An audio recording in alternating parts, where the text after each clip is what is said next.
सबसे पहले चीज यहाँ पे कौन कौन से फोर्सेस आप अप्लाई करोगे। सबसे पहले आएगा अलोंग स्ट्रिंग अप्लाई करना है। तो सबसे पहले चीज टेंशन कहाँ पे एक्ट करेगा, इस तरफ एक्ट करेगा, मास को इस तरफ पुल करेगा। पुली को कहाँ पे पुल करने वाला है, इस तरफ। यहाँ पे हमने अभी बताया था कि मास का अलोंग इंक्लाइन प्लेन का कंपोनेंट क्या रहेगा, ये रहेगा m1g साइन अल्फा रहेगा। यहाँ पे ये टेंशन टी, इस तरफ टेंशन टी। ओके, नेक्स्ट हम लोग लेफ्ट साइड के लिए बनाएंगे। ओके, लेफ्ट साइड के लिए क्या क्या कंपोनेंट रहेगा, स्ट्रिंग पुली को इस तरफ पुल करेगा, स्ट्रिंग मास को ऊपर की तरफ पुल करेगा।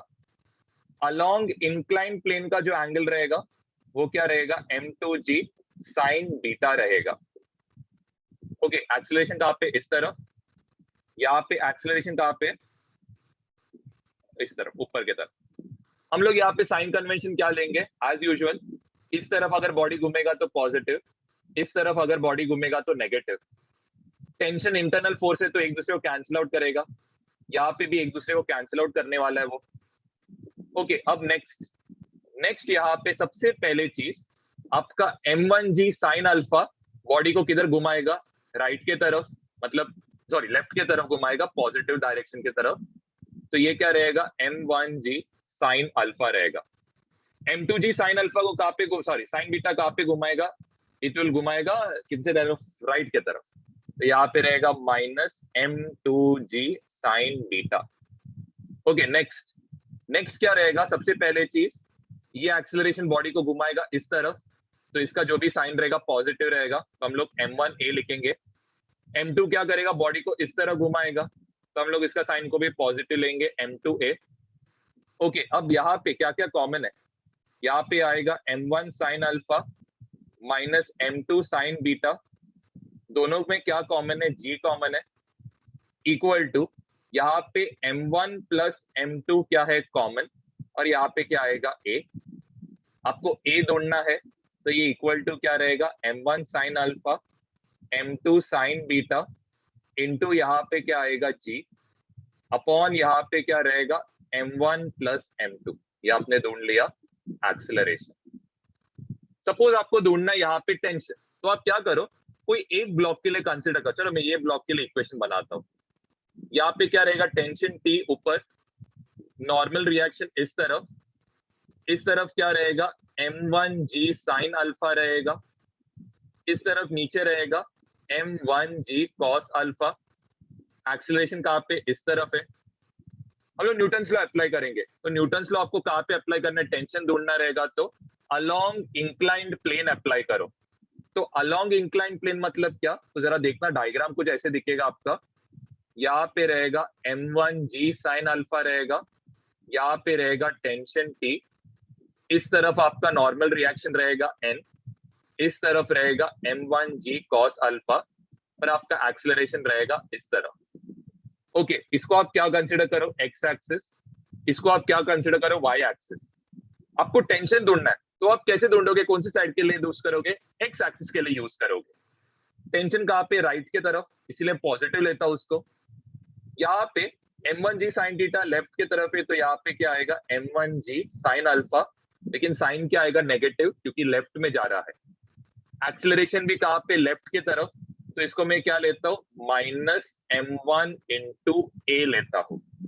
हमें टेंशन ढूंढना है तो T इक्वल टू रहेगा m1g साइन अल्फा, यहाँ पे आएगा माइनस m1, a के बदले what I will write is m1 sine alpha minus m2 sign beta, upon यहाँ पे क्या आएगा, m1 प्लस m2, और यहाँ पे क्या आएगा, g आएगा। ओके, अब मुझे एक तो चीज यहाँ पे क्लियरली दिख रहा है, यहाँ पे m1g और इधर भी m1g क्या है, कॉमन है। ठीक है, तो इधर तक लिख लेना, मैं सीरियस कर लेता हूँ, तो यहाँ तक लिख। अब दोनों में m1g कॉमन है, तो सबसे पहले मैं क्या करता हूँ, m1g को कॉमन लेता हूँ। तो पहले इसमें से क्या बचेगा, सिर्फ साइन अल्फा बचेगा। अब दूसरे इसमें क्या बचेगा, माइनस m1 साइन अल्फा आएगा, माइनस इंटू माइनस प्लस होएगा, m2 साइन बीटा रहेगा। इसके नीचे जो डिनोमिनेटर है ये क्या रहेगा, m1 प्लस m2 रहेगा।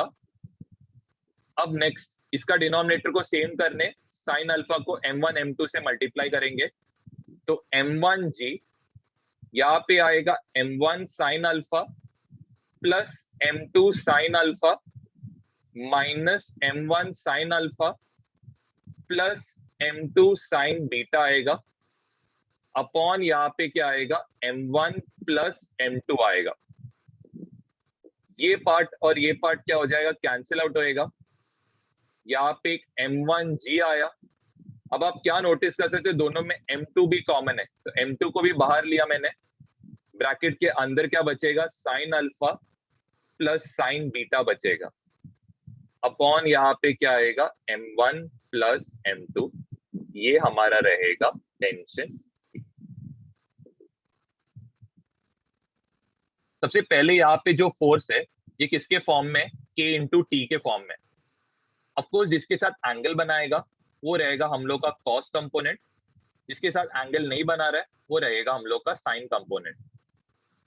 सबसे पहले न्यूटन्स लॉ अप्लाई करो, तो न्यूटन्स लॉ अप्लाई करोगे तो सबसे पहले यहाँ पे m आएगा, इस तरफ हम लोग का क्या आएगा, kt साइन थीटा आएगा। बॉडी को इस तरफ पुश किया जा रहा है तो ये क्या आएगा, kt कॉस थीटा आएगा। जमीन के साथ कांटेक्ट में है तो नॉर्मल रिएक्शन क्या आएगा, n। मास इसका क्या रहेगा, mg। ओके, अब बॉडी को राइट की तरफ पुल किया जा रहा है तो उसका एक्सेलरेशन भी कहाँ पे रहना चाहिए, राइट की तरफ। चलो फ्री बॉडी डायग्राम जरा बनाते।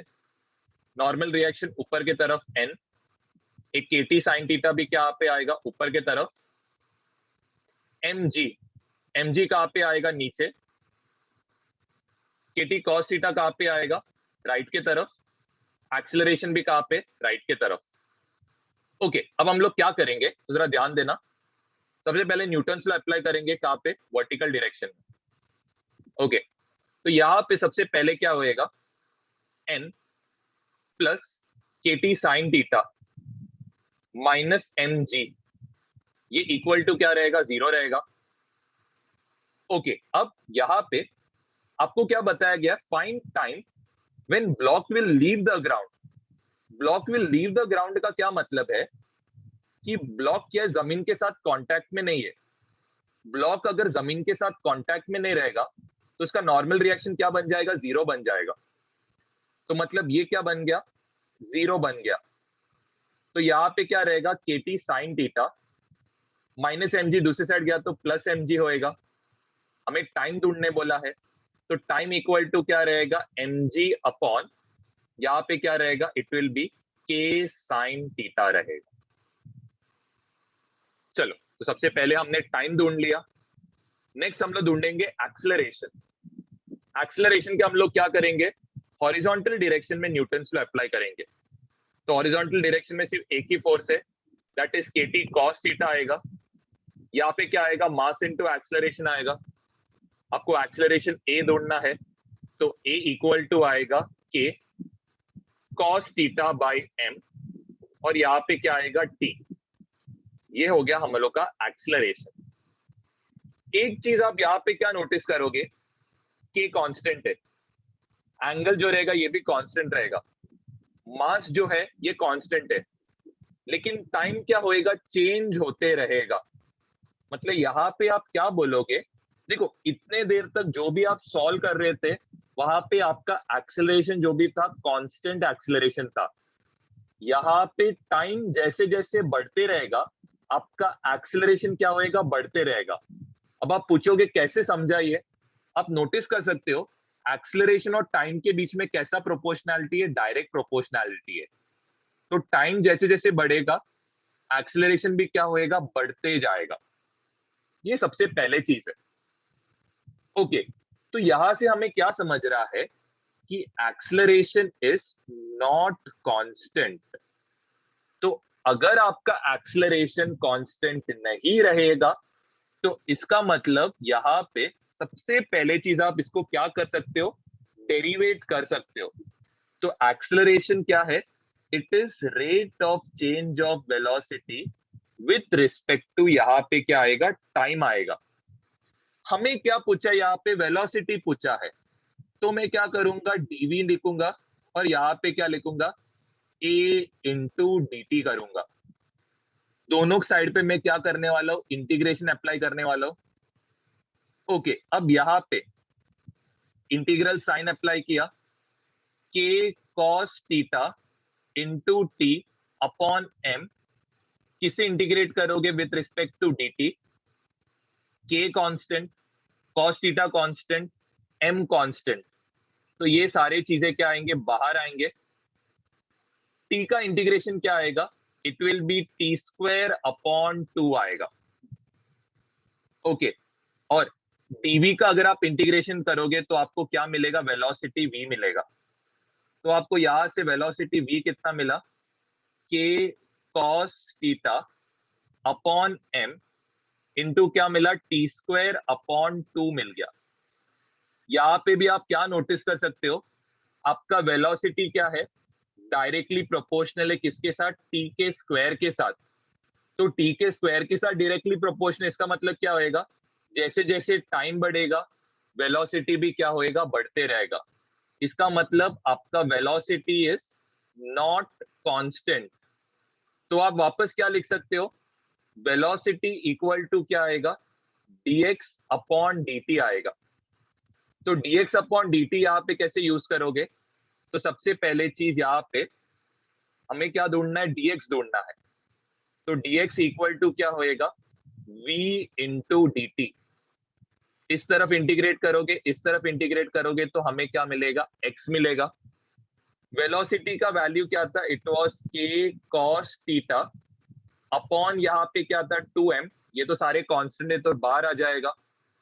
टी स्क्वायर को हमें इंटीग्रेट करना है dt के साथ, तो x इक्वल टू क्या आएगा, k cos theta upon m, T square का इंटीग्रेशन रहेगा टी क्यूब, नीचे क्या आएगा 3, 3 इंटू 2 कितना होएगा 6।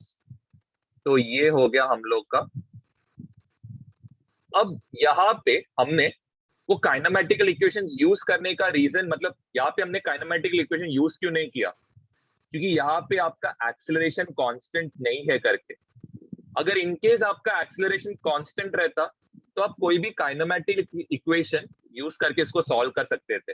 लेकिन हमें यहाँ पे क्लियरली दिख रहा है टाइम के साथ साथ एक्सेलरेशन बढ़ रहा है, इसीलिए हमने यहाँ पे काइनेमेटिकल इक्वेशन नहीं यूज किया, बल्कि हमने यहाँ पे इंटीग्रेशन, या हमने ये वाला पार्ट कहाँ पे सॉल्व किया था, इक्वेशन या फिर मोशन इन वन डिमेंशन के टाइम हमने ये पूरा सॉल्व किया था।